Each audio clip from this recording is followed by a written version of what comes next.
नमस्कार साथियों।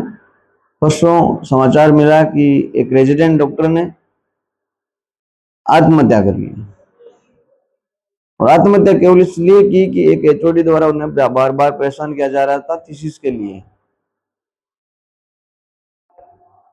तो आप अंदाजा लगाइए कि उस व्यक्ति ने आत्महत्या कर ली और उस आत्महत्या करने का एक घटनाक्रम है, लेकिन आत्महत्या से पहले जो टॉर्चर डॉक्टर विश्नोई ने महसूस किया होगा या जो उन्होंने झेला होगा वो कितना दर्दनाक था। तो जो युवा एक एमबीबीएस जैसे कोर्स को करता है और उसके बाद एक एक्सपर्ट बनने के लिए पीजी करता है, तो उसका मेंटल लेवल क्या होगा।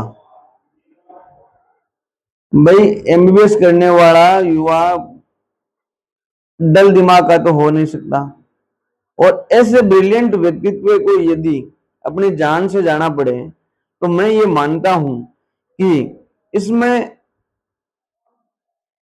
वो आत्महत्या जैसा कोई काम ही नहीं है।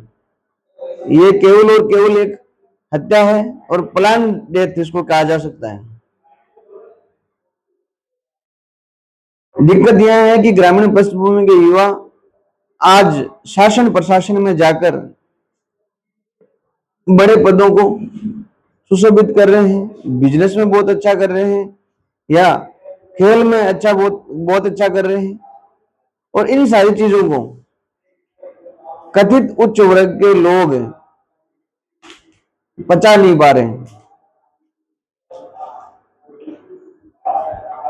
किसी कवि ने ठीक ही लिखा था कि सियासन खाली करो जनता आती है, और वही जनता आज इनके सिर पर बैठकर इनके कुकर्मों को उजागर करने का काम कर रही है।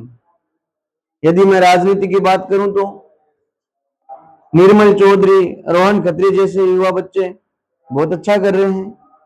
मैं यदि प्रशासनिक सेवाओं की बात करूं तो राजस्थान के ग्रामीण पृष्ठभूमि के युवा बहुत अच्छी रैंक के साथ प्रशासन में जा रहे हैं।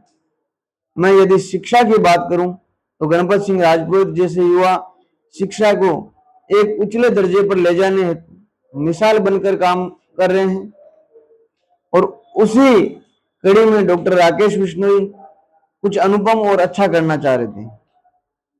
जिस परिवार ने इस राष्ट्र को एक फौजी दिया, इस राष्ट्र को एक पुलिसकर्मी दिया, उस परिवार का बेटा आत्महत्या कतई नहीं कर सकता।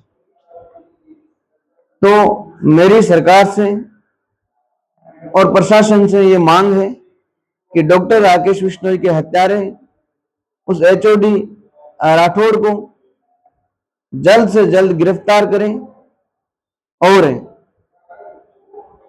कानून में विद्यमान हत्या के सभी धाराओं का प्रयोग करते हुए उसे कड़ी से कड़ी सजा देवे। साथ ही सरकार से मेरी ये मांग भी है कि एक युवा को एमबीबीएस करने में एक परिवार को कम से कम 1 करोड़ रुपए खर्च करने पड़ते हैं।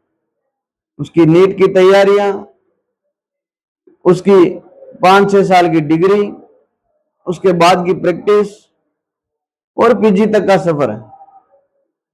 इन सारे खर्चों को यदि मिलाया जाए तो 1 करोड़ से अधिक ही होते हैं।